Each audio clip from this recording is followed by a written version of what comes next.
계속 진행하겠습니다. 이번 시간에는 24페이지죠. 24페이지의 상단에 있는 표의 양가로 이번에 손익거래입니다.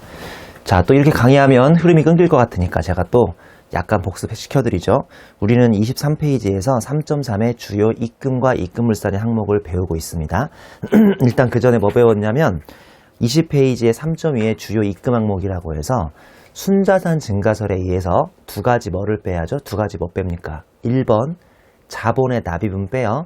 증자했다는 이유만으로 순자산이 증가했다고 과세하긴 뭐하니까. 두 번째는 입금불산임으로 15개 열거되어 있는 항목을 제외하고는 그냥 순자산만 증가하면 무조건 입금으로 과세가 되죠. 제가 항상 세법 공부할 때 무조건 방향성을 생각하라고 그랬어요. 지금 배우셨던, 아니지, 지난번까지 배우셨던 입금이 우리 납세자인 삼성전자한테 유리한 겁니까? 불리한 겁니까? 당연히 무조건 불리한 겁니다. 세금 시간에는 플러스가 안 좋은 거거든요. 즉 페이지 20페이지에 있는 14개의 입금 항목은 한마디로 국세청이 세금 내란 소리입니다. 근데 요거는 세법전에 열거되어 있는 13개에 불과하고 힘들고 귀찮고 짜증나니까 14번에는 위에 열거되지 않았어도 기타의 수익으로서 뭐라고 열거되지 않았어야죠? 입금 불산임으로 열거되지 않았으면 우리는 과세한다는 걸 배웠고요. 그리고 지난 시간에 23페이지의 3.3의 주요 입금 불산임 항목의 15개를 배우다가 이제 강의가 좀 끝났었죠. 제가 뭐라고 그랬냐면 국세청은 국고주의적 관점에 의해서 무조건 수익을 좋아한다고 그랬어요. 즉 입금을 좋아합니다. 그래서 입금 불산임이 별로 없을 거라고 했는데 뜻밖의 여기에 15개나 있죠. 하지만 제가 15개는 그중에 6번까지는 뭐라고 그랬습니까? 허수라고 했죠. 허수. 왜냐하면 이걸 소위 자본거래라고 해서 실무에서 뜻밖의 이 자본거래가 많지 않단 말이에요. 그러니까 이 자본거래보다 중요성은 오히려 넘기시면 오늘부터 배우실 24페이지 양가로 이번에 손익거래가 좀 더 중요성이 큰 편입니다. 자, 손익거래 보시면 동그라미 1번부터 동그라미 7번부터 동그라미 14개의 순자산 이거 증가해요, 감소해요? 순자산 증가해요, 감소해요? 증가임에도 불구하고 입금 불산임으로 열거된 것들이 여기 쭉 나와 있습니다. 동그라미 7번 보시면 자산의 평가차익 가로 열고 법률에 의한 평가차익 제외라고 되어 있는데 무슨 말인지 이해하신 거예요? 다시 자산의 평가차익은 입금이에요, 입금 불산입이에요? 입금 불산입이죠. 무슨 법에 의해서? 세법은 무슨 법이라고요? 원가법이라니까요. 원가법. 그래서 평가이익 나와봐야 입금 불산임으로 무조건 없애버려야 한다고 했어요. 근데 지난 시간에는 오히려 예외를 배웠었죠. 예외 배웠습니다. 무슨 업법 기타 법률입니까? 보험업법 기타 법률인데 실은 보험업법은 별로 중요하지 않고 아무튼 뭐가 중요하냐면 기타 법률이 중요한 거예요. 보험업법이든 기타 법률에 의해서 평가차익을 하면 세법이 아무리 뭐라고 해도 세법이 아무리 원가법이라고 해도 자기도 법이고 기타의 법률도 법이니까 법률끼리는 서로 통하는 게 있어서 그냥 일반적인 기업회계의 평가이익은 싹 다 입금불산입. 저기 동그라미 7번 자산의 평가차익 입금불산입인데 가로 열고 법률에 의한 평가차익만 오히려 예외적으로 입금 인정이 된다. 표의 오른쪽 세로 보시면 21페이지에서 전술했다고 되어 있으니까 한번 참고해 보시기 바랍니다. 동그라미 8번 자산 수증이가 채무면제이익 중 2월 결손금 보존에 충당된 금액 이게 주 3번이고요. 동그라미 9번 채무의 출자 전환으로 인한 채무면제이익 중 법소정요건 구비금액이 주 4번인데 주 3번하고 주 4번은 같이 배우셔야 돼요. 서로 연관 있는 거니까 같이 배웁니다. 이따가 동그라미 10번에 2월 입금이라고 해서 이것도 주 5번에서 다시 배우실 겁니다. 주 3번, 4번, 5번 좀 이따 설명드릴게요. 그 다음에 동그라미 11번에 송금 불상입된 금액에 환입된 금액이죠.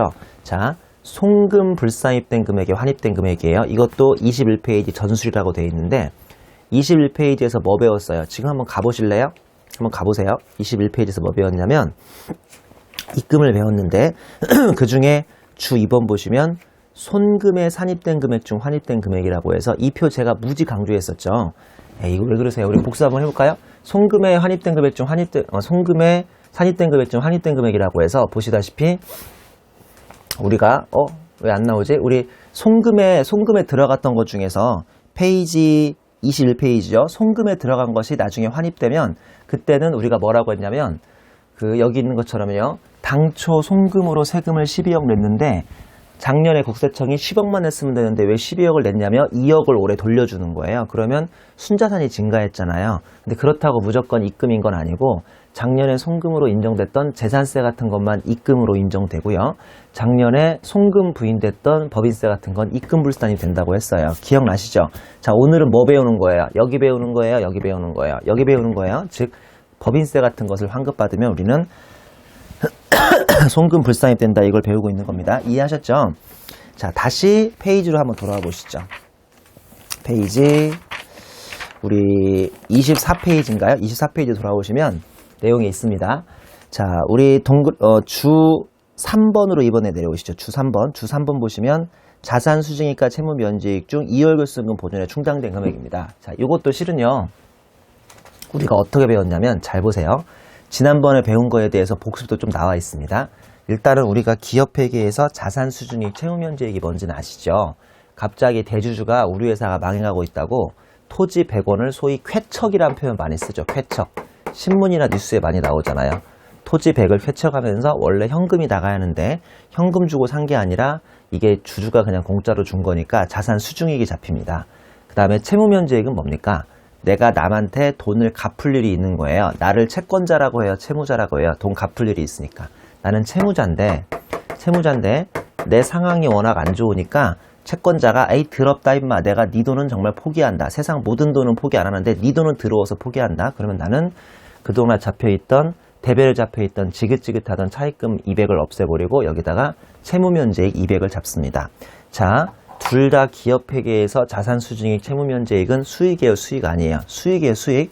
주로 영업의 수익이라고 하죠. 여러분 세대는 기타 수익으로 많이 배웠을 텐데 이거를 영업의 수익이나 기타 수익이라고 해서 손익계산서에 둘 다 수익으로 인식이 됩니다. 자, 무슨 말인지 알죠?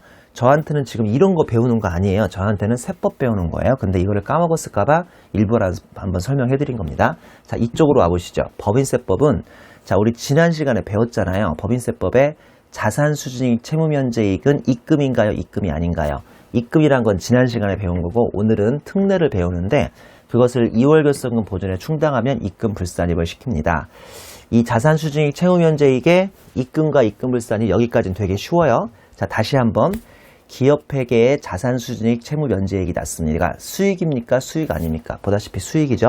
세법에서는 관점이 같을까요? 다를까요? 똑같은 관점을 가지고 있어서 일반적으로 원칙은 입금으로 과세가 돼요. 즉 이만큼 세금은 내셔야 돼요.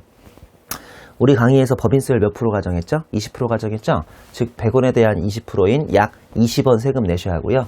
200원에 대한 20%인 약 40원의 세금은 내야 한다고요. 자, 근데 지금 배우는 거에 의하면 2월 결손금 보존이 뭔지 모르겠지만 이걸 2월 결손금 보존에 충당하면 입금 불산입이 된답니다. 잘 들어보세요. 삼성전자나 현대차가 지난 수십 년 동안 이런 경우가 많이 있었겠어요? 없었겠어요? 별로 없어요. 자산수증이익 채무면제이익은 매우 예외적인 계정들이에요. 재무회계에서 열심히 배웠나요? 잘 안 배웠죠. 자, 우리 회사가 자산수증이익 채무면제이익을 받았습니다. 웃어야 할까요? 울어야 할까요? 울어야죠. 진심 울어야 돼요. 왜냐하면 우리 회사가 워낙 못났으면 곧 망할 것 같으니까 대주주나 사장님이 막 자기의 토지를 쾌척하거나 아니면 나한테 돈을 받기로 약속했던 채권자가 내가 더러워서 네 돈은 포기한다라고 하겠습니까? 무슨 말씀인지 아시겠어요? 한마디로 기업 실무에서 자산수증이나 채무면제이익은 매우 예외적으로 나옵니다. 내가 어쩔 때, 내가 잘 나갈 때예요? 내가 망해갈 때예요? 내가 망해갈 때죠. 이해하셨어요?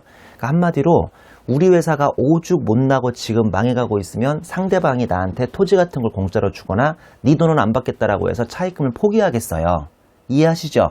실무에서 자산수증이나 채무면제익이 나오면 거의 100% 우리 회사는 지금 망해가고 있는 끝물을 타고 있다고 생각하시면 돼요. 그러면 지난 몇 년 동안 거액에 뭐가 쌓여 있겠어요? 이익이 쌓여 있겠어요? 손실이 쌓여 있겠어요? 거액에 2월된 결손금이 쌓여 있을 거예요. 자, 우리 회사가 지난 몇 년 동안 너무 손실이 커서 망해가고 있어서 세금을 낸 적이 있습니까? 없습니까? 없죠. 근데 올해 100원, 200원의 수익이 생겼다고 바로 국세청에 세금을 걷어갈까요? 그럴 리가 없습니다. 예를 들어서 지난 수년 동안 우리가 마이너스 1000 정도의 2월 결손금이 쌓여있다고 쳐요. 그러면 아직 세금 못 낸 게 얼마나 많은데 갑자기 300원 들어왔다고 해서 너 입금으로 과세할 리가 없다고요. 대부분 이 특례에 따라서 이 300원하고 과거의 1000하고 플러스 마이너스를 시켜버리면 여전히 우리 회사는 얼마예요? 우리 회사는 여전히 마이너스 700인 셈이니까 세금을 여전히 낼 필요가 있다 없다? 없습니다. 이거 아주 이렇게 제가 복잡하고 길게 설명한 것을 유식한 말로 딱 뭐라고 합니까? 이월결손금 보존에 충당한다고 하죠. 세법이 아무리 이례독이고 처음 듣는다고 해도 이 정도는 이해하실 거예요. 이거 이해 안 되시면 국어 능력이 떨어지는 거예요. 그러니까 제가 왜 이렇게 이건 산수 아닙니까? 국어 능력이 떨어지는 겁니다라고 하면 여러분을 무시하거나 막 뭐 쪼으려고 하는 게 아니라 우리는 세법이 너무 어렵다는 편견 때문에 세법 시간에 나온 건 다 어렵게 느껴집니다. 전혀 그렇지 않습니다. 이거 이해하시는 거죠? 자산수증익, 채무면제익, 이거 기업회계에서 수익이에요, 손실이에요? 이게 설마 손실이겠어요? 수익이지. 자, 세법의 대원칙은 이걸 입금으로 보는 게 원칙인데 이건 거짓말이라고요. 현실에서는 대부분 자산수증익, 채무면제익 회사는 아마 지금 거의 망해가고 있기 때문에 엄청난 이월결손금이 쌓여 있을 거고 이 수익이 잠깐 들어왔다고 세금 내는 건 말도 안 되고 자기 회사의 이월결손금에 이걸 플러스 마이너스 시켜버린다고요. 그럼 여전히 마이너스니까 이 300마저 세금을 낼 필요 있다 없다? 없습니다. 이걸 유식한 말로 이월결손금 보존에 충당했다라고 합니다. 이월결손금 보존에 충당하면 세금 낼 필요 있으니까 없으니까 입금불사입으로 조정해주라 이거죠. 제가 이 간단한 걸 지금 한 5분 동안 설명한 것 같으니까 이거 무조건 이해하셔야 합니다. 이해 안 되시면 이해될 때까지 리와인드 하세요. 어려운 거 아니니까. 자, 우리 옆 페이지 가보시죠. 옆 페이지. 25페이지에 제일 위에 칠판 마크가 있는데 이월결손금은 13절에서 다시 제대로 배워요. 그러니까 조금만 참으세요. 제가 지금 이월결손금이 뭔지 대충 구두로 설명드렸는데 13절에서 제대로 배우는데 이월결손금은 일반적으로 발생한 지 10년 이전 것만 써먹는 거거든요. 그러니까 예를 들어서 막 우리 회사가 설립 초창기인 1998년에 마이너스 10억, 마이너스 1000 난 거 이런 건 지금은 못 써먹어요. 왜냐하면 10년밖에 유효기간이 안 되니까. 근데 지금 배우신 13절에서 배우실 진짜 이월결손금 말고 지금 우리가 약식으로 배운 이월결손금 보존에 충당하는 이 자산수증익에 써먹을 수 있는 이월결손금은 발생연도에 제한이 없어요. 그러니까 98년에 마이너스 1000 발생해서 우리가 아직까지 못 써먹고 10년이 지났으니까 사라진 줄 안 것마저도 이번 기회에 써먹을 수 있으니까 13절에서 배우시는 정상 이월결손금에 비해서 즉 10년짜리 이월결손금에 비해서 지금 자산수증익 채무면제액에 써먹을 수 있는 이월결손금은 납세자한테 유리하다 불리하다? 유리한 거죠. 왜냐하면 20년 전 거든 30년 전 거든 마이너스를 써먹을 수 있으니까 지금 세금 안 내게 해주는 유리한 규정입니다. 이거 기억하세요. 이월결손금 일반적으로 몇 년밖에 못 써먹는다? 10년 써먹는데 이 이월결손금은 언제 발생했는지를 그냥 따지지 않고 무조건 써먹을 수가 있습니다. 자, 그 밑에 참고는 이외독인데 그래도 한번 설명을 드릴게요. 충당할 수 있는 이월결손금 범위라고 해서 지금까지 써먹었어야 돼요? 안 써먹었어야 돼요? 안 써먹은 거야 돼요. 이미 써먹고 사라진 거는 지금 써먹을 수가 없습니다. 그게 동그라미 1번이죠. 세무상 결손금으로서 그 후 각 사업연도 과세표준 계산에 있어서 이를 공제하지 않았던 것, 즉 아직 못 써먹고 살아있던 거. 다른 이월결손금은 10년 전 것밖에 못 써먹는데 얘는 15년 전이든 20년 전이든 무조건 써먹을 수 있다. 그리고 회계상 결손금이 아니라 세무상 결손금이에요. 이런 문제는 나중에 뭐 세무회계 같은 문제집 초표로분 나오는데 출제자리 여러분 헷갈리라고 기업 회계상 결손금도 주고 세무상 결손금을 표를 2개 준다면 그때는 무조건 세무상 결손금을 써먹습니다. 그 다음에 동그라미 2번 보시면 신고된 각 사업연도의 가세표준에 포함되지 아니하였으나 다음에 해당하는 결손금이라고 해서 회생계획 인가라는 게 있습니다. 회사가 망해갈 때 법적인 표현으로 회생계획이라는 걸 받는데요. 우리 보통 이거 다 그 법원에서 우리한테 명령하거든요. 회생계획 인가의 결정을 받은 법인의 결손금으로서 법인이 확인한 것. 그 다음 일자마크 보시면 경영 정상화 계획이라고 뭐 회생계획하고 좀 거의 유사하거나 약간 다른 면이 있는데 이건 너무 실무적인 거니까 뭔지 아실 필요도 없습니다. 경영 정상화 계획이라는 것의 이행을 위한 약정이 체결된 법인으로서 채권 금융기관 협의회가 의결한 결손금. 자, 이런 것들은 써먹을 수 있다는 뜻인데요. 한마디로 회생계획 인가든 경영 정상화 계획이든 지금 회사가 정상인가요? 정상이 아닌가요? 정상이 아닐 때를 말하는 겁니다. 이럴 때 써먹을 수 있는 것들이 동그라미 2번에 자리 잡고 있습니다. 주 4번 좀 보실까요? 채무의 출자 전환으로 인한 채무면제익 중 법 소정 요건을 구비한 금액입니다. 자, 이거들 많이 어려워하시는데 제가 절대 어렵지 않게 설명드릴 테니까 정신 똑바로 차리고 한번 들어보세요. 지금 강의 시작한 지 한 10분 넘었죠? 이제 슬슬 또 졸릴 때죠? 똑바로 차리고 한번 강의 들어보세요. 이거 어렵지 않습니다. 자, 이거를 채무의 출자 전환으로 인한 채무 면제익 중 법 소정 요건을 구비한 금액이라고 해요. 일단 상당히 기분 나쁘죠? 제목도 무지 길죠? 제목이 무지 긴데 채무의 출자 전환으로 인한 채무 면제이익 중 법 소정 요건을 구비한 금액인데 이따가 제가 설명을 쭉 드리겠지만 힘들고 귀찮고 어려우시면 결론적으로 이 표만 기억하시면 됩니다. 이 표에 모든 것이 다 요약되어 있으니까 결론적으로 이 표만 기억하시면 돼요. 그래도 제가 먼저는 설명을 드릴게요. 잘 보세요. 일단 학생들이 이 규정에 멘붕이 오는 이유가 이 말이 무슨 말인지 몰라요. 채무의 출자 전환으로 인한 채무 면제이익이 무슨 말인지 모릅니다. 자, 이게 무슨 말이냐? 채무의 출자 전환이 뭐예요? 특히 이런 거 아주 어려워하죠. 출자 전환. 자, 출자 전환이 뭔지 우리는 굳이 깊이 있게 공부할 필요는 없어요. 딱 이 규정을 알 만큼만 공부하시면 돼요. 자, 보시죠. 나는 지금 법인 A인가요? 법인 B인가요? 항상 클릭 마크 있는 걸 찾으라고 그랬죠? 저는 법인 B예요. 제가 예전에 과거에 법인 A로부터 차입을 한 적이 있어요. 과거에 400원을 차입해 왔어요. 이렇게 차입을 해왔어요. 그러면 내가 쟤한테 갚아야 할 거 아니에요.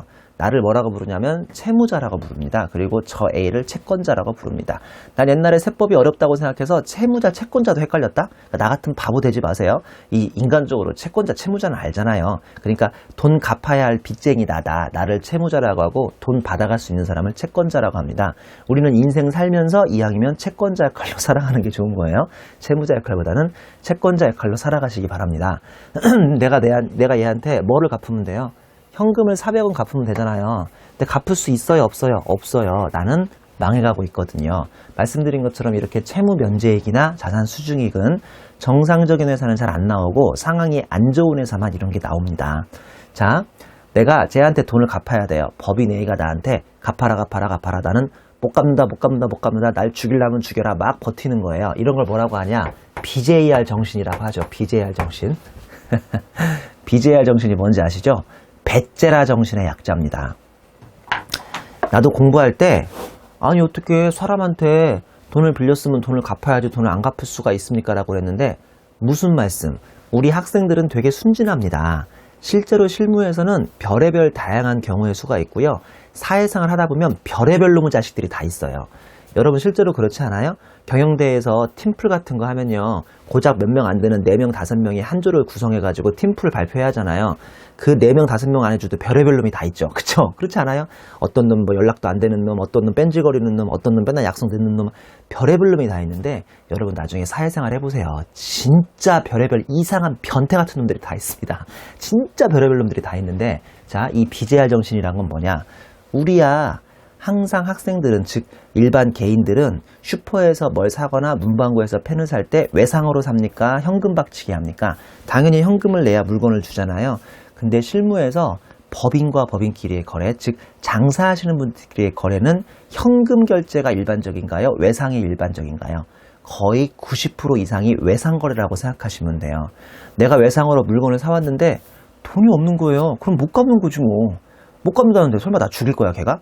물론 죽이는 경우도 있어요. 청부살인으로. 근데 그런 경우는 매우 드물기 때문에 언제나 모든 거래는 외상거래고 살다 보면 그 외상을 보통 한 달 안에 갚아주거든요. 원래. 근데 돈이 없으면 2달 안에 갚을 수도 있고 그러다 보면 내가 영영 못 갚고 그러다가 내가 뭐가 되는 거예요? 내가 망할 수도 있는 거고 뭐 망하는 건 안 좋은 거지만 나도 옛날에 얘한테 400원을 빌릴 때는 갚을 줄 알았죠. 근데 못 갚는 거예요. 돈이 없어서 못 갚겠는 거예요. 그렇다고 법인 A가 나를 죽이겠습니까? 죽이지 못한다고요. 특히 나는 또 사람이 아니에요. 법인이기 때문에 법인은 죽일 수도 없어요. 사람이 아니니까. 물론 걔를 망하게 시킬 수는 있죠. 그게 아까 법원에서 회생계획이라고 해서 채권자 A가 채무자 B한테 너 망해라라고 해서 법원에다가 회생이라는 걸 신청할 수도 있는데 그런 건 너무 실무적이니까 지금 하실 필요도 없고요. 그냥 결론적으로 A가 나한테 돈 갚아라 이놈아. 나는 못 갚는다. 갚아라 못 갚는다 하다가 법인 A가 나한테 에이씨 죽일 수도 없고 이걸 어떻게 하지? 라고 하다가 둘이 협의를 하기로 했습니다. 어떻게 협의를 하기로 했냐면 야 미안해. 내가 너한테 돈 갚아야 하는데 돈이 없어. 그러지 말고 내가 돈은 없는데 주식은 있거든. 주식으로 발행해 줄까? 라고 해서 주식을 발행하기로 약속을 합니다. 잘 보세요. 내 입장에서 지긋지긋한 차입금을 이번에 없애버려요. 그러면서 원래 뭐를 줘야 합니까? 원래는 현금 줘야 하는 거잖아요. 현금. 이해하시는 거죠? 이건 재무회계입니다. 세법이 아닙니다. 재무회계. 현금을 줘야 하는데 현금이 없으니까 그냥 걔한테 야 내가 신주 한 주 발행해 줄 테니까 내 신주라도 받아갈래? 라고 약속하니까 법인 A가 여러분이 법인 A라면 잘 생각해 보세요. 우리 생각하면서 공부하자고요. 여러분이 법인 A라면 임성종한테 400원을 빌려줬는데 걔가 못 갚겠대요. 처음에는 곱게 말로 그랬겠죠. 야, 갚어. 근데 얘가 못 갚는다고 하니까 여러분 같으면 짜증 안 나겠어요? 너 빨리 안 갚어. 이씨. 너 내가 법적인 효과 들어간다. 법적인 절차 들어간다고 하니까 이 채무자 B가 울며 겨자 먹기로 그러면 그러지 말고 내가 돈은 없는데 주식은 발행할 수 있으니까 주식이라도 하나 발행해 드릴 테니까 가져가실랍니까? 라고 물어보더래요. 여러분 같으면 이렇게 할래요? 안 할래요? 좀 고민되겠죠. 이걸 그냥 법원에다가 신고해가지고 회사 망하게 할까? 근데 회사 망하게 하면 나는 결국은 돈을 받아요? 못 받아요? 못 받는 거 아닙니까? 그러다 보니까 법인 A도 고민 끝에 법인 B의 요청을 협의를 받아들이기로 했습니다. 그러면 뭐가 나오냐면 자본금 100이 발행이 돼요. 참고로 이거는 이 법인 B의 액면가액이라고 가정할게요. 한 주당 액면이 100원이라고 가정합니다. 그런데 이 회사가 지금 시가가 150원짜리 회사예요. 한 주의 시가가 우리 밖에서 증권시장에 150원으로 거래되고 있으니까 주식 발행하면서 뭐가 잡히겠습니까? 주발초가 잡히죠. 한마디로 자기는 400원짜리 채무 없애면서 차입금 없애면서 150원만 줬으니까 띄워넣기로 채무 면제액이 얼마 나옵니까? 250원 나오죠. 내가 이걸 왜 이렇게 자세히 설명하는지 모르겠네. 이건 저한테 배우는 게 아니라니까요. 여기까지는 기업회계라고요. 이거를 채무의 출자 전환이라고 부릅니다. 자, 이제 누가 출자 전환 물어보면 거침없이 얘기할 수 있겠어요? 출자 전환이 뭡니까? 채무자가 현금으로 갚아줘야 돼요? 주식으로 갚아줘야 돼요? 원래는 현금으로 갚아줘야 하는데 현금이 없으니까 서로 협의하에 별 수 없이 내가 자본으로 갚겠다. 즉 출자. 이게 출자잖아요. 출자. 채무를 출자, 자본으로 전환해주겠다 이 소리입니다. 이렇게 하면 일종의 누이 좋고 매부 좋고죠. 왜 누이 좋고 매부 좋고냐? 일단 나는 돈을 갚아야 하는데 돈이 없으니까 뭔가 나도 성심성의껏 뭐 한 장을 발급해 주는 거예요. 주식을 발급해 주는 거고 법인 A 입장에서는 내가 B한테 과연 돈을 받을 수 있을까? 거의 자포자기 상태였는데 뜻밖의 뭐 한 주라도 받으니까 돈은 아니지만 주식이라도 한 주 받으니까 나중에 이 주식이 가치만 잘 올라가면 자기가 잘하면 400원을 돌려받을 수 있는 셈이거든요. 나중에 그 주식을 팔아버리면 되니까. 이해하셨죠? 자, 다시 한번 이제 정리합니다. 잘 보세요. 다시 한번 정리합니다. 채무 면제액입니다. 채무 면제액. 채무 면제액 처음 들어봐요? 계속 들어봤어요? 계속 들어봤잖아요. 지금까지 두 개 세트 뭘로 같이 들었죠? 채무 면제액하고 자산 수증액. 죄송합니다. 순서도 똑같이 해드릴게요. 우리 학생들은 순서만 바꿔도 어려워하거든요. 자산 수증액, 채무 면제액 이 두 개 계속 세트로 배워왔죠. 자산 수증액, 채무 면제액은 원칙적으로 기업회계에서 수익이에요, 수익 아니에요? 수익이죠. 그 다음에 세법에서는 원칙적으로 이게 입금으로 과세됩니까? 안 됩니까? 된다면서요. 금방 앞에 슬라이드에서 배웠잖아요. 그리고 특례 1이라고 해서 앞에 슬라이드에서 배웠는데 이런 회사는 보나마나 거액에 뭐가 쌓여있을 거다? 이월결손금 보존에 쌓여있을 테니까 거기에 충당해버리면 입금불산입으로 세금 안 낸다고까지 앞장에서 배웠습니다. 이해하시는 거죠? 자, 이번 장은 그 중에서 뭐에만 해당되냐면 채무면제액에만 해당돼요. 즉 자산 수증액에는 해당되지 않아요. 이번 장이 여기거든요. 이번 장이 여기인데 자산 수증액에는 해당되지 않고 채무면제액에만 해당됩니다. 그것도 채무면제액이 어떤 형태로 나와야 하는 거죠? 채무의 출자전환 형태로 나와야 합니다. 자, 다시 한번 지금까지 우리는 뭐를 배웠냐면 자산 수증액, 채무면제액을 배웠어요. 자산 수증액, 채무면제액은 기업회계에서 수익이에요, 수익 아니에요? 수익이죠? 세법에서는 일반적으로 입금이에요, 입금 아니에요? 입금이죠? 단 지난 슬라이드에서 배운 것처럼 일반적으로 자산 수증액, 채무면제액이 쌓인 회사는 뭐가 많을 거예요? 이월결성이 많을 테니까 거기에 충당해버리면 세금 내지 말라고 입금불산임 시켜준 것까지 여기까지 지난 시간에 배운 겁니다. 이해하셨죠? 자, 이번 시간에는 뭐를 배우죠? 3번을 배우는데 특례 2라고 해서 자산 수증액, 채무 면제액 중에 누구한테만 해당이 됩니까? 채무 면제액한테만 해당이 돼요. 그 채무 면제액도 어떤 사유로 나와야 합니까? 채무의 출자 전환이라는 사유로 나온 딱 요 250을 얘기하는 겁니다. 자, 이해하셨죠? 이해하셨죠? 걔들은 아직 이월결손금이 쌓이지 않았어도 법 소정 요건이라고 이게 무슨 말이냐면 아직 이월결손금이 안 쌓였어도 이 회사가 거의 망하고 있다는 뜻이거든요. 거의 망하고 있다는 뜻이에요. 이따 배울 텐데 법 소정 요건을 충족하면 아직 이월결손금 보존에 충당하지 않더라도 미리 뭐를 해주죠? 미리 입금불산입을 해줍니다. 자, 저 나름대로 정리 다시 한번 해드릴게요. 우리가 자산 수증액, 채무면제액이 나왔습니다. 재무회계 수익입니까? 수익 아닙니까? 수익이죠. 세법은 입금입니까? 입금 아닙니까? 입금이죠. 단 특례원이라고 해서 이월급승금 보존에 충당하면 세금 내지 않습니다. 그 두 개 중에서 특히 뭐만 또 특례 2번입니까? 뭐만?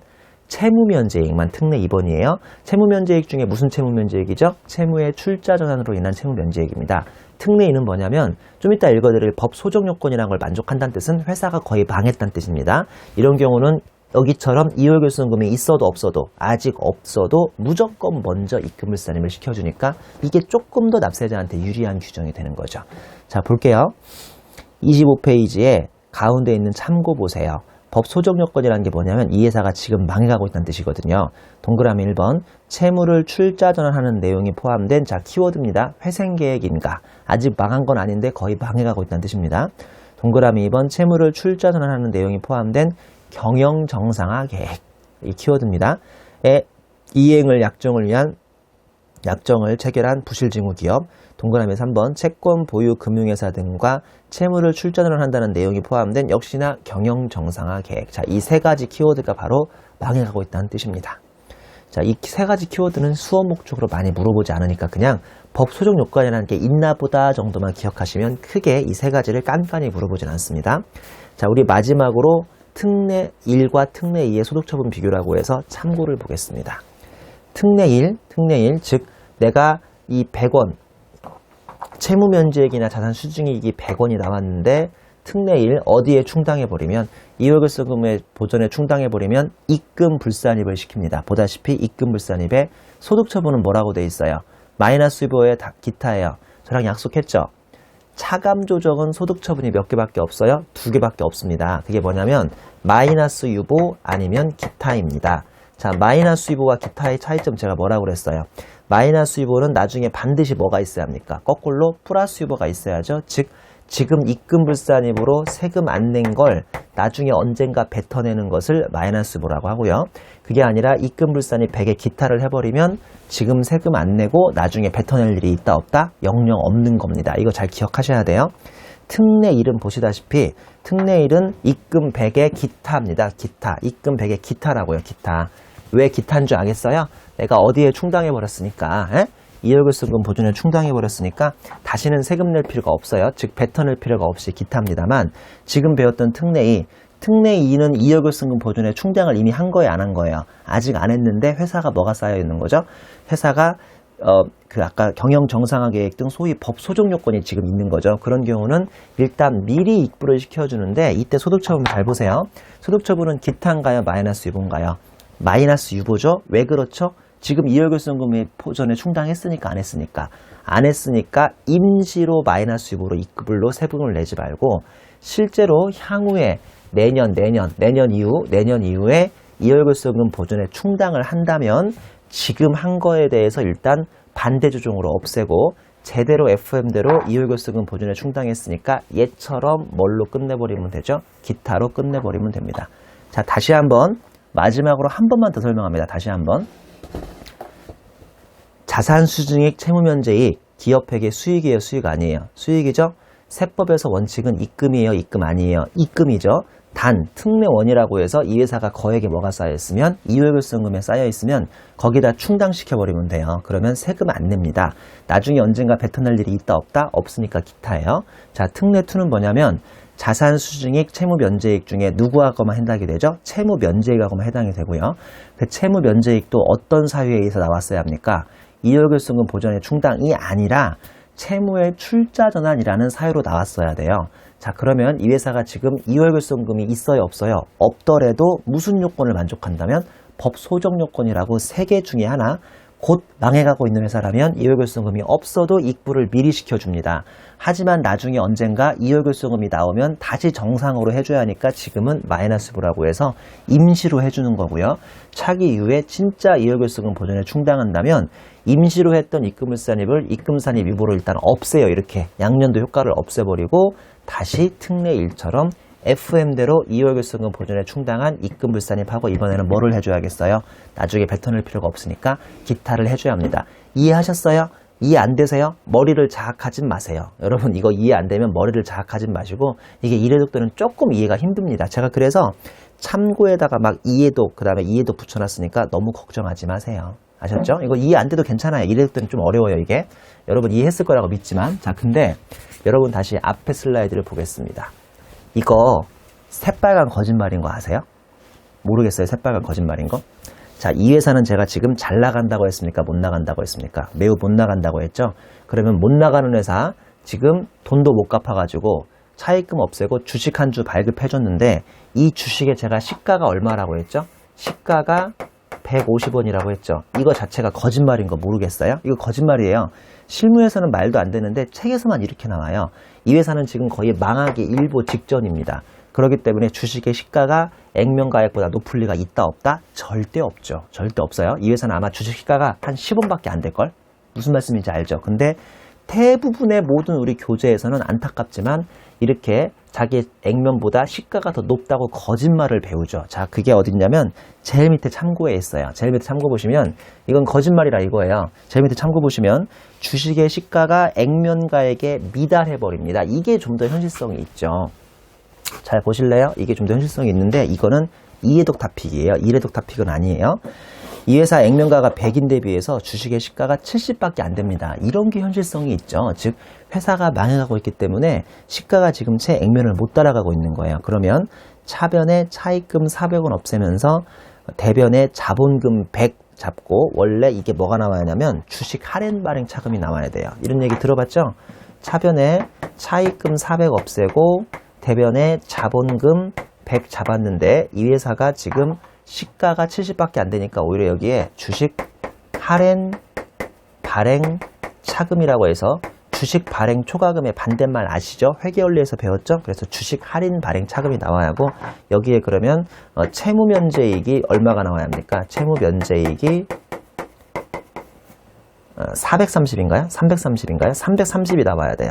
무슨 말씀인지 알죠? 근데 세법에서는 이 규정이 아무리 채무의 출자 전환으로 시가가 70밖에 안 된다고 해도 이 30을 잡기로 했어요? 안 잡기로 했어요? 안 잡기로 했어요. 이거 그냥 특례예요, 특례. 그래서 채무 면제액 다시 얼마가 나옵니까? 그냥 다시 300이 나와버리는 아주 우스꽝스러운 특례가 있는데 그게 바로 25페이지 제일 끝에 있는 참고에 있는 회계처리인데 여러분은 1회독 때까지는 여기까지는 굳이 보실 필요는 없습니다. 제가 설명은 드리겠지만 자, 됐습니까? 이거 조금 까다로운 거니까 잘 기억하셔야 돼요. 자, 이번에는 주 5번에 있는 역시나 좀 까다로운 2월 입금을 설명드립니다. 2월 입금. 저 공부할 때 2월 입금 때문에 정말 고생 많이 했어요. 그래서 제가 최대한 누구보다 쉽게 강의할 수 있으니까 잘 한번 따라와 보세요. 도대체 2월 입금이 뭐냐? 나 진짜 이거 고민했거든요. 자, 2월 입금이란 뭐냐면 그리고 중요한 게 이 2월 입금이 은근 자주 나옵니다. 오늘만 배우는 게 아니라 앞으로 계속 법인세에서 2월 입금이에요, 2월 입금이에요 하니까 이 단어를 잘 기억하셔야 돼요. 심지어 이 2월 입금은 소득세에도 나오거든요. 앞으로 자주 나올 거예요. 2월 입금이란 이미 전기에 법인세가 과세된 소득을 단기에 기업회계가 수익으로 계상한 경우, 엄밀히 말하면 수익으로 잘못 계상한 경우죠. 엄밀히 말하면 수익으로 잘못 계상한 경우에는 이중과세를 방지하기 위해 전기부터 2월 된 입금으로 보고 입금불산입으로 세무조정이라고 되어 있는데 무슨 말인지 더 모르겠죠? 자, 그래서 바로 그냥 사례 하나를 가져왔어요. 이 사례만 풀 줄 알면 이 2월 입금은 아주 쉽습니다. 잘 보세요. 전기에 매출액 100을 기업회계가 회계처리를 누락했어요. 왜 누락했을까요? 실수였을까요? 고의였을까요? 뭐 알 수는 없어요. 알 수는 없는데 아무튼 실수인지 고의인지 모르겠는데 전기 회계처리를 누락했습니다. 근데 세법에서는 얘는 세법은 전지전능하거든요. 세법은 아주 영리하다고 가정합니다. 우리는 전지전능하기 때문에 이미 작년에 입금으로 세무조정을 완료했다고 가정합니다. 이거 가정입니다. 가정. 근데 단기에 그 외상때 100이 회수되자 기업회계가 뒤늦게 이거 올해 거구나 라고 단기에 수익으로 계산했다고 가정할게요. 잘 보세요. 전기에 회사가 회계처리 누락했어요. 아마 실수로 누락한 것 같아요. 실수로. 근데 세법은 전지전능하고 모든 걸 다 안다고 가정하니까 야, 너 왜 누락했어? 매출채권 100 잡고 매출 100을 잡아놔야지 라고 세법은 이렇게 하고 오는 거예요. 똑똑하니까. 그러다 보니까 작년에 뭐를 하겠습니까? 너 왜 매출 안 잡았냐? 입금산입에 매출채권 써도 되고요. 매출 누락 써도 되고 마음대로 쓰세요. 금액은 100원이고 소득처분은 뭡니까? 소득처분 유보인 거 모르겠어요? 왜 그런지 모르겠어요? 또 까먹었어요? 유보는 뭐 증가하거나 뭐 감소할 때입니까? 자산 증가하거나 부채 감소할 때죠. 지금 기업회계에 비해서 세법으로 올라면 뭐를 증가시켜야 돼요? 자산을 증가시켜야 돼요? 감소시켜야 돼요? 자산을 증가시켜야 하니까 유보잖아요. 좀 이런 건 좀 제발 좀 기억합시다. 자, 근데 올해 갑자기 거래처가 저기요, 작년에 우리가 외상으로 사간 거 100원 여기 있습니다 하고 돈을 주더래요. 그러니까 갑자기 이거 뭐야? 작년에 누락했어? 우리 바보네 그러면서 작년에 누락한 것을 올해 돈 받으면 현금 들어오니까 현금 100 잡고 여기다가 그냥 잠깐 고민하다가 에라 모르겠다 올해 매출 잡자라고 했다고 가정합니다. 올해 매출 잡자 했다고 가정해요. 하지만 세법, 똑똑하고 전지전능한 세법이 보기에는 이게 올해 매출이냐고요? 작년 매출이었냐고요? 작년 매출이었다니까요? 그러면서 기업회계한테 야, 이 바보야. 너 현금 100 들어오면 왜 매출을 또 잡고 있니? 나는 작년에 매출채권 잡아놨으니까 나는 그 올해 매출채권을 없앨래 라고 해서 매출채권 100을 이렇게 없애는 거죠. 이해하셨죠? 그러면 세무조정 어떻게 되겠어요?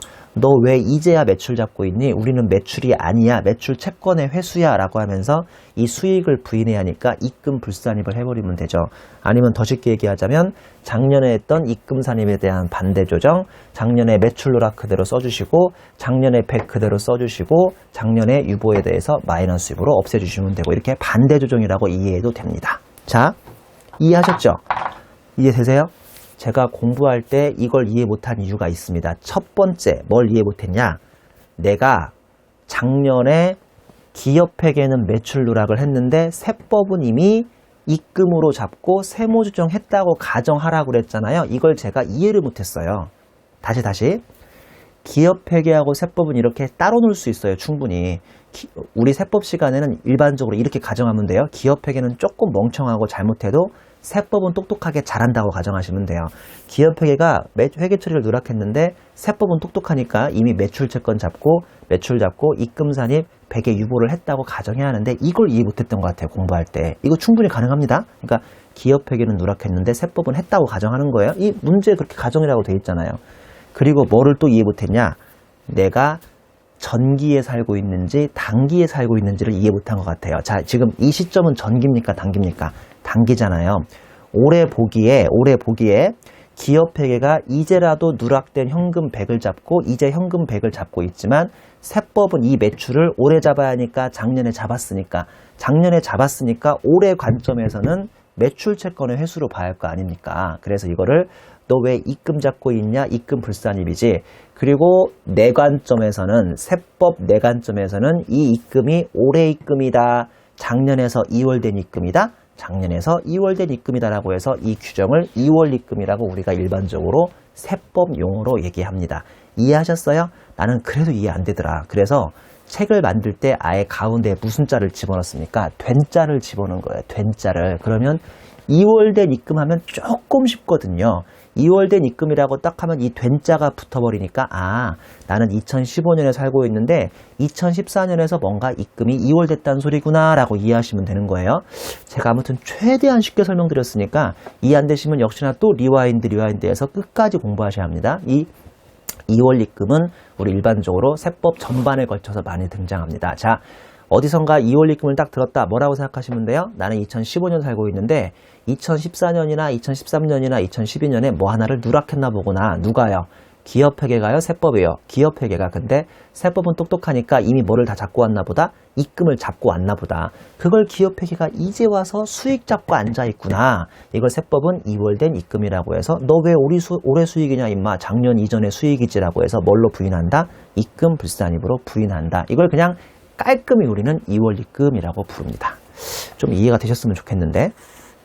자, 그러면 다음 페이지 사례. 지금 다 설명했죠? 다 설명했으니까 다음 페이지 사례도 그 사례 밑에 해설만 보세요. 사례 밑에 해설에 뭐라고 써있냐면 세법 관점에서는 전기에 이미 입금으로 과세된 100을 기업회계가 단기 수익, 즉 매출로 뒤늦게 처리했으므로 이를 2월 된 입금이라고 부르고 입금물산입을 함이라고 돼 있죠? 이걸 2월 입금이라고 부릅니다. 자, 다시 앞으로 가시면요. 이제 24페이지에 11번, 12번, 13번, 14번, 15번 남았어요. 여러분 제발 멍 때리지 마세요. 우리 지금 뭐 배우고 있습니까? 3절에 입금과 입금불산입 배우고 있고요. 그 중에 3.3에 입금불산입 배우고 있습니다. 입금불산입은 순자산 증가예요, 감소예요? 증가임에도 불구하고 입금이 아닌 것으로 세법전에 15개의 사례가 있고요. 15개를 열거했고요. 그 중에서 우리는 11번째를 이제 배우십니다. 송금 불산입된 금액의 환입액은 아까 말씀드린 것처럼 21페이지 다 전수했으니까 설명 안 하고요. 12번에 있는 수익배당금 중 일정 금액은 아주 중요한데 34페이지 2번 장에 있습니다. 3장에 있는데 이번 장에서 다시 한번 후술하기로 약속하고요. 13번에 국세, 지방세, 과원합금의 환급금 이자입니다.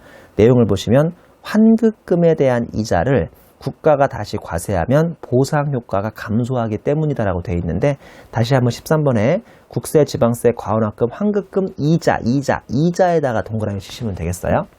잘 보세요, 이거. 제가 2014년에 세금을 12억 냈어요. 12억. 근데 국가가 갑자기 연락이 옵니다. 임성종 씨, 당신은 세금을 10억만 냈으면 되는데 왜 12억을 냈습니까? 라고 연락이 와요. 그러면 잘 보세요. 14년에 세금을 12억을 냈어요. 근데 국가가 연락 와서 임성종 씨 당신은 10억만 냈으면 됩니다. 라고 해서 15년도에 얼마를 환급해줘요? 국세를 2억을 환급해줘요. 이걸 뭐라고 하냐면 과오납금 환급이라고 해요. 과오납금 환급이라고 해요. 과오납금 환급이 뭐냐면 관합금이나 오납금의 합성어인데 관합금은 10억만 냈으면 되는 사람이 12억 내는 것을 관합금이라고 하고요. 오납금은 10억을 한 번만 냈으면 되는데 팀장님도 내고 밑에 있는 대리도 2번 내서 이중으로 내는 걸 오납금이라고 하는데 그 차이를 구분하는 실익은 그냥 전혀 없어요. 이 차이가 뭔지 아실 필요 없어요. 그냥 우리는 이거를 소위 과오납금이라고 부릅니다. 자, 그러면 얼마가 환급되죠? 2억이 환급됩니다. 자, 근데 국세청은 이렇게 작년에 자기가 많이 가져간 세금에 대해서 2억을 환급해 줄 때 뭐도 주게 해요? 플러스 알파의 이자도 줍니다. 이 이자도 줍니다. 이 이자율이 그렇게 나쁘지 않아요. 뭐 괜찮아요. 시중은행 금리보다 조금 더 주는 편입니다. 자, 제가 우스갯소리로 하드리는데요. 회사가 돈이 아주 많아서 여유가 있는데 은행에 돈 집어넣어봐야 별로 요새 이자가 안 나오죠. 그럼 미친 척하고 뭐를 많이 내면 되죠? 세금을 많이 내시면 돼요. 세금을 많이 내고 다음 연도에 우리 작년에 많이 냈으니까 돌려주세요 라고 하면 돌려주거든요. 그럴 때 이자도 꽤 많이 쳐준대요. 물론 우스갯소리를 하는 소리입니다. 자, 이 이자는 분명히 순자산 증가입니까? 감소입니까? 삼성전자 입장에서 순자산 증가예요? 감소예요? 증가는 확실하죠. 증가인데 입금으로 세금까지는 낸다? 안 낸다? 보다시피 냅니까? 안 냅니까? 안 내잖아요. 이걸 뭐라고 부른다? 국세 또는 지방세의 관합금과 오납금의 환급금 이자라고 부릅니다. 왜 이 이자는 과세하지 않을까요? 여러분들이 삼성전자로서 일반 국민은행이나 우리은행에서 이자 받으면 그건 당연히 입금과세인데요. 왜 국세를 과오납금 했다가 환급금에 대해서 이자까지 받으면 과세되지 않을까요? 이건 당연한 거 아닌가? 왜냐하면 국세 과오납금은 내가 잘못한 것도 있지만 국가가 잘못한 것도 있어요. 국가가 정말 삼성전자야 미안해. 내가 작년에 10억만 받아갔어야 하는데 12억을 받아갔구나. 여기 2억 돌려줄게 라고 해서 조금 겸연쩍어 하면서 미안해 하면서 2억을 돌려주는데 갑자기 딱 얼굴빛을 딱 바꾸더니 너희 나쁜 놈아 근데 2억에는 세금 내 라고 할 수는 없는 거 아니에요? 이해하셨죠? 즉 국가가 나한테 잘못 가져간 거에 대해서 2억을 돌려주면서 미안하다고 세금까지 한 1,000만 원 죄송합니다. 이자까지 한 1,000만 원 돌려줬는데 갑자기 납빛을 딱 바꾸면서 그건 그렇고 이자에는 세금 내야지 라고 말하기는 힘들다 이겁니다. 이해하셨죠? 동그라미 14번 연결 모법인이 연결 자법인으로부터 지급받았거나 지급받을 법인세 비용인데 이건 매우 후미진 규정이고 시험에 거의 안 나온다고 생각하시면 되겠습니다. 별로 중요한 규정은 아닙니다. 연결 모법인이 연결 자법인으로부터 지급받았거나 지급받을 법인세 비용입니다. 한번 간단하게 설명드릴게요. 그렇게 중요한 건 아니거든요. 연결납세라고 우리 법인세 가장 마지막 18장인가 나오십니다. 1차 시험에서는 거의 안 나옵니다. 자, 여기 삼성전자가 있어요. 삼성전자가 과거에는 지가 국세청에 100억 세금 내버리면 됐었어요. 여기 국세청이 있어요. 국세청. 그리고 여기에는 자신의 자회사인 삼성물산이가 있어요. 삼성물산이도 자기가 스스로 그냥 국세청에다가 이렇게 세금을 뭐 30억 내버렸으면 됐어요. 과거에는. 네? 이걸 개별납세라고 불러요. 근데 우리나라에서 2011년에 IFRS 국제회계기준이 들어오면서 이제는 이 회사가 개별 재무제표도 중요하지만 재무회계에서 IFRS에서 재무회계에서 무슨 재무제표를 만들죠? 소위 연결 재무제표를 만든다 아닙니까? 이런 말 처음 들으시는 거 아니죠? 설마? 연결 재무제표를 만들고 있어요. IFRS에서. 맞죠? 그러다 보니까 세법도 IFRS의 연결 재무제표에 발맞춰서 2010년도에 우리나라에 연결납세가 도입됐어요. 연결납세. 자, 실제로 실무나 수업 목적으로 연결납세가 중요하게요? 중요하지 않게요? 전혀 중요하진 않습니다. 왜냐하면 IFRS에서는 연결재무제표라고 해서 50%를 넘게 투자하고 있으면 삼성전자가 삼성물산을 50% 넘게 투자하고 있으면 이 연결재무제표를 만드는데 연결납세는 삼성전자가 삼성물산을 무려 100% 투자한 완전 모회사, 완전 자회사일 때만 연결납세를 적용하고 있기 때문에 수업 목적으로도 실무에서도 이런 경우가 많지 않습니다. 그래서 우리가 제일 끝에 18장에서 잠깐 배우고 그냥 끝나버리거든요. 자, 연결납세를 합니다. 연결납세를 한다는 소리는 이제 각각 30억, 각각 100억을 내는 게 아니라 이 빨간색 삼성그룹이 한 번에 얼마를 그냥 내버리면 돼요. 130억 정도를 내버리면 돼요. 물론 130억은 아니에요. 여기서 조금 플러스 마이너스 알파가 있는데요. 130억을 직접 내버리면 되는 걸 연결납세라고 부릅니다. 자, 그러면 삼성물산은 지가 직접 국세청에 30억을 냈어야 하는데 이제 직접 내지 않고 30억을 누구한테 갖다 주면 되겠어요? 삼성전자한테 30억을 갖다 주면 삼성전자가 자신의 100억과 삼성물산의 30억을 더해서 한 번에 130억을 내는 거 아닙니까? 이해하셨죠? 이해하셨죠? 자, 삼성전자 입장에서 이번에 30억이 자기한테 상납이 됩니다. 순자산 증가입니까? 감소입니까? 증가는 증가죠? 이거 30억도 하지만 자기의 수익이나 입금으로 보고 이거 과세 되겠어요? 안 되겠어요? 당연히 안 되죠. 이 30억은 얘가 나한테 상납해줬지만 나의 수익으로 잡히면 안 되고 자기가 잠깐 홀딩하고 있다가 삼성물산 대신에 한 번에 130억을 내야 하는 돈이기 때문에 이 30억은 당연히 수익, 입금으로 과세될 리가 없습니다. 이해하신 거예요? 다시 한번 읽어볼까요? 동그라미 14번에 연결법인이, 연결무법인이 연결자법인으로부터 지급받았거나 지급받을 법인세 비용이죠. 내용을 잠깐 보겠습니다. 자회사가 납부할 법인세를 직접 납부하지 않고 모회사에게 지급하면 30억을 직접 납부하지 않고 모회사에게 지급하면 이 모회사가 한 번에 같이 130억을 납부하는 방식을 연결납세라고 한대잖아요. 구체적인 건 18장에서 조금 배우실 거예요. 이때 모회사 입장에서는 자회사에서 받은 30억이 자신의 입금인 건 아니죠. 조금만 생각해보면 아주 간단한 거니까 어렵지 않게 이거 무슨 말인지 알 수 있고요. 더 중요한 것은 시험에 거의 안 나온다는 게 더 중요하죠. 그러니까 그냥 간단하게만 이해하고 넘어가도 큰 문제는 전혀 없으시겠습니다. 자, 이번 시간의 마지막 토픽은 양가로 3번의 부채입니다. 부채. 그 중에서 부가세 매출세액인데요. 자, 잠깐만 좀 집중해보세요. 이 부가세 매출세액은 여러분들이 지금은 이번 달은 법인세를 배우니까 무슨 말인지 처음 듣는 소리지. 다음 달에 부가세 강의에서는 이 그림을 가지고 계속 공부하시는 너무 자연스러운 그림이니까 이거 처음이라 조금 헷갈린다 하더라도 조금만 참으시면 돼요. 이번 시간에 부가세 매출세액 구조와 매입세액 구조를 간단히 배우고 마무리하도록 하겠습니다. 자, 이 펜이 3,300원짜리 펜이라고 해요. 이게 지금 삼색 펜이거든요. 그래서 한 펜당 1,100원씩이라고 가정해서 3,300원이라고 치죠. 자, 여러분 지금 여러분 책상 위에 여러 가지 문방구가 있죠. 책도 있고 볼펜도 있고 샤프도 있고 지우개도 있고 형광펜도 있고 그리고 지금 뭐 모니터도 있고요. 이거 뭐 학교 모니터일 수도 있고 개인 모니터일 수도 있고 아니면 지금 노트북도 있죠. 뭐 개인 노트북도 있고 여러 가지가 지금 책상 위에 있을 텐데 여러분 우리나라의 온갖 재화나 용역 이 스튜디오 안에도요. 뭐 조명부터 시작해서 카메라 그다음에 칠판 분필 뭐 지우개 아주 우리 지금 눈에 보이는 걸 싹 여러분이 스캔을 하면요. 여러분 앞에 지금 수백 개의 재화나 용역이 있을 겁니다. 이 수백 개의 재화나 용역이 우리나라에서 웬만하면 부가세 포함이게요? 부가세 면세게요? 우리나라 웬만하면 부가세 포함인지 아시죠? 그리고 부가세율이 10% 정도는 아시지 않으세요?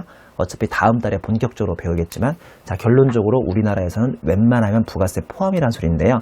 즉 내가 쓰고 있는 3,300원의 펜에도 부가세가 이미 들어가 있습니까? 안 들어가 있습니까? 들어가 있죠.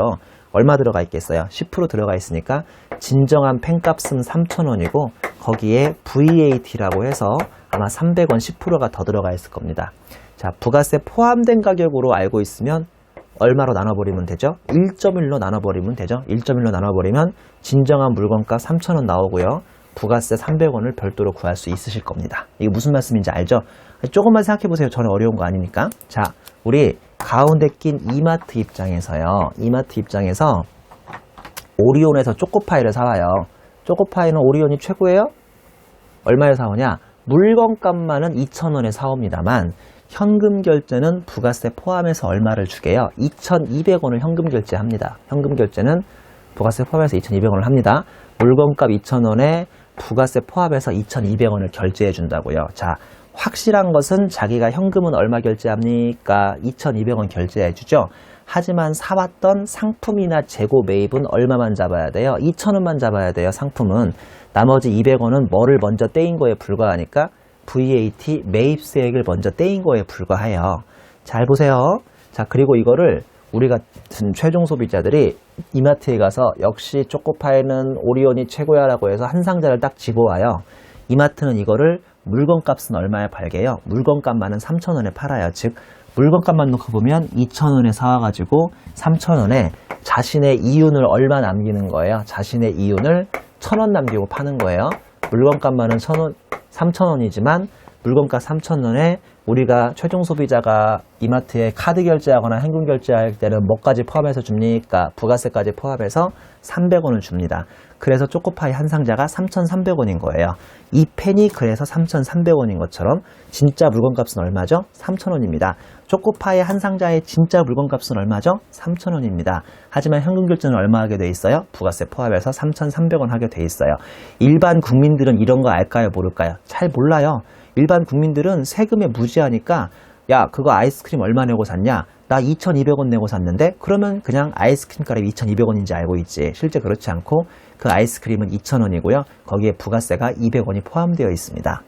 야, 너 그 옷 멋있다? 그 옷 얼마 주고 샀냐? 나 10만 원 주고 샀는데? 그러면 진정한 그 옷값은 얼마예요? 90,909예요. 즉 99,909원이고요. 거기 부가세가 얼마 들어가 있습니까? 9,091원이 들어가 있다고 생각하시면 됩니다. 이런 부가세 문제는 앞으로 계속 배울 테니까 조금만 참으시면 돼요. 하나 잠깐 팁을 주자면 여러분 책상 위에 있는 것 중에 거의 유일한 면세가 뭐죠? 책입니다. 책. 우리나라에서 책은요.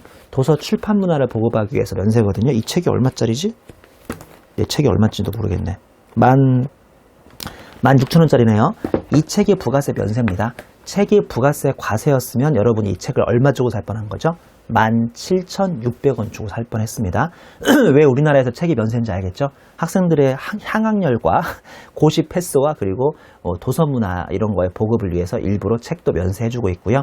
뭐가 과세고 뭐가 면세인지는 우리 다음 달 부가세에서 열심히 배우는데 상당히 재밌어요. 그때 예를 들어서 슈퍼에서 쌀 사잖아요. 쌀. 농축수 임산물이라고 해서 쌀 같은 생필품도 면세를 해주고 있습니다. 자, 다시 일로 와서 자, 이마트 입장에서 현금 2,200원을 냈지만 진정한 자기 상품 매입은 2,000원만 잡아야 하고요. 200원은 부가세 매입세액이라고 해서 나중에 돌려받습니다. 자, 어떻게 돌려받느냐 잘 보세요. 최종 소비자가 물건값을 3,300원 냈지만 현금 3,300원 냈지만 자신의 진정한 매출액은 얼마만 잡혀야 돼요? 3,000원만 잡히고 300원은 부가세 매출세액이에요. 자, 나중에 3개월에 한 번씩 매출세액 300원과 매입세액 200원을 딱 없애버리면 자기는 얼마만 내면 됩니까? 이마트는 100원만 내면 됩니다. 이거 어려우세요? 다시 한번. 자, 이마트는 사올 때 얼마 미리 떼었습니까? 200원. 팔 때 괜히 최종 소비자한테 얼마 받아왔습니까? 300원. 자기 손에 괜히 부가세가 얼마 남아 보이죠? 100원 남아 보이죠? 그 100원은 3개월 또는 6개월에 한 번씩 국세청에 내버리면 됩니다. 이해하셨어요? 자, 결론적으로 가운데 낀 이마트는 이 부가세 거래로 인해서 한 푼의 이익이나 손해가 있다 없다? 없는 거예요. 다시 잘 생각해 보세요. 사올 때 이미 얼마 떼었어요. 이마트가. 오리온한테 200원 떼었죠? 기분 나빴을까요? 기분 좋았을까요? 기분 나빴겠지만 너무 나빠하진 마세요. 왜냐면 자기가 최종 소비자한테 팔 때도 몇 프로를 더 받아오니까 10%인 300원을 더 받아오니까 자기 손에 지금 부가세 얼마 남아있어요? 100원 남아있죠? 몇 개월에 한 번씩 내버리면 된다? 3개월이나 6개월에 한 번씩 내버리면 가운데 낀 이마트는 부가세로 인해서는 한 푼의 이익도 손해도 있다 없다? 없게 되는 겁니다. 이해하셨죠? 자, 그러면 잘 보세요. 이제 괜히 손님한테 300원 더 받아온 거 이마트 입장에서는 이게 뭐에 불과하죠? 괜히 더 받아왔으니까 부채에 불과해요. 나중에 갖다 낼 거예요. 국가에 300원. 그리고 잘 보세요. 사올 때 2,000원만 내면 되는데 2,200원 괜히 200원 더 내온 것은 나중에 200원을 빼주니까 안 빼주니까 한마디로 돌려받을 수 있는 금액이거든요. 먼저 낸 선급금 성격이니까 뭐에 불과합니까? 자산에 불과합니다. 부가세 먼저 200원 떼인 거 손해 나요? 안 나요? 안 나요. 돌려받으니까 자산에 불과하다고요. 자, 괜히 3,000원만 받아오면 되는데 10% 더 300원 더 받아온 거 이거 이익 납니까? 안 납니까? 이익 아니에요. 어차피 300원은 나중에 내버려야 돼요. 즉 괜히 더 받아온 부채에 불과해서 부가세 매입은 자산거래고요. 부가세 매출은 부채거래입니다. 절대로 손익거래가 아니죠.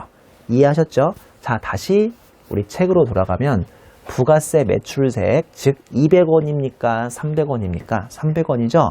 현금이 3,000원만 들어야 하는데 3,300원 들어왔다고 해서 이 300원을 자신의 매출, 즉 입금으로 보면 된다? 안 된다? 안 된다. 자, 결론만 말씀드립니다. 부가세 매출세액은 입금인가요? 입금이 아닌가요? 입금이 아니죠. 이해하셨죠? 부가세 매출세액은 입금이 아닙니다. 자, 우리 사례 좀 볼게요. 사례. 우리 사례 보시면요. 이마트가 최종 소비자에게 매출을 했어요. 그리고 부가세를 포함해서 3,300원을 수령했다고 가정합니다. 자, 매출을 3,000원만 잡아야 돼요. 이렇게 하면 맞아요. 이렇게 하면 기업회계가 맞아요. 세법이 맞아요. 둘 다 맞아요. 둘 다. 즉 현금 3,300원 들어왔지만 매출 3,000원에 부가세 매출세액 300원만 잡으시라고요. 제발. 자, 그러면 세법도 만약에 현금 3,300원에 매출 3,000원만 잡고 부가세 매출세액 300원 잡으면 기업회계와 세법의 차이가 없으니까 이때는 세무조정이 없죠. 근데 세법이 기업회계가 바보같이 해버렸어요. 기업회계가 매출을 3,300원으로 잘못했다고 가정해 볼게요. 이렇게 안 해요. 실무에서. 시험 문제에서만 이렇게 나와요. 그러면 매출 현금 3,300원에 매출도 3,300원을 잘못 잡았잖아요. 그럼 우리는 똑똑하니까 이거랑 똑같이 잡아야 할 거 아니에요. 야, 이 바보야. 현금은 3,300원에 매출 3,000원만 잡아야 돼. 그리고 부가세 매출세액이라고 해서 부채를 잡아야지. 부채를 300원을 더 잡아야 한다라고 해서 너 왜 매출 3,300원 잡았냐? 매출은 3,000원만 잡아야 한다. 입금을 줄이자고 해서 입금불산입에 부가세 매출세액의 300원에 너 왜 부채 안 잡았냐? 우리 부채 잡아야 한다. 부채를 증가시키는 마이너스 유보를 합니다. 다시 한번 정리합니다. 부가세 매출세액이 시험 문제에 나오면 무조건 입금불산입을 하나요? 아니죠. 기업회계가 똑바로 제대로 했으면 그때는 세무조정이 없고 기업회계가 돈 3,300원 받았다고 그저 좋아하면서 3,300원을 다 매출 잡았을 때만 네 매출은 3,000원이야 라고 해서 입금불산입을 시키는 겁니다. 자, 제발 단순함게 하지 마세요. 부가세 매출세액은 보자마자 입금불산입니다. 아니요. 기업회계가 매출로 잘못 잡았을 때만 입금불산입을 하는 겁니다. 자, 잘 한번 정리해 보시기 바랍니다. 이번 시간은 여기까지만 강의 진행하도록 하죠.